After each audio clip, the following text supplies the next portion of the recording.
Guys আমরা চলে এসেছিলাম হিজলি শরীফ, অনেকটা রাতে বেরিয়েছিলাম, তো অনেক রাত হয়ে গেছে তাই খাওয়া দাওয়া করবো। এই হোটেলে ঢুকছি আমরা, এই হোটেলে খাওয়া দাওয়া করবো। শুধু জাস্ট দেখো গাইজ কত সুন্দর এই হোটেলটা, তো একদম রোডের পাশেই ধাবাটা পেলাম। তো গাইজ আমরা এখন চলে এসেছি হোটেলে খেতে। হোটেলটার নাম কি আছে? তো আমি হোটেলের নাম কি আছে?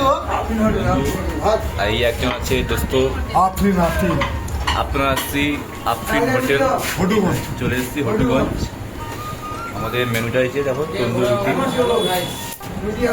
রুটি, বৌদি ছবি নেন, বৌদি আছে। ছবিটা হচ্ছে এখানে আছে আমার আর একটা ফ্রেন্ড, এই যে কাকা আছে, এই যে বৌদি ভাই আছে এখানকার, আমাদের খাবার চলে এসছে। বৌদি ভাই তো আছেই। এই তো আমাদের এই দেখো আমাদের, এটা কিন্তু ইন্টারনেটে চলবে, তুমি সবাই দেখতে হবে। দেখো কত সুন্দর, দেখো মুলাম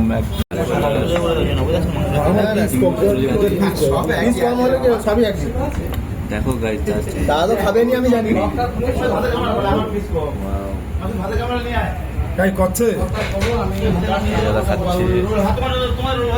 এবার আমরা খাওয়া দাওয়া করে রওনা হচ্ছি হিজলি শরীফের উদ্দেশ্যে। চলো দেখা হচ্ছে ওখানে গিয়ে।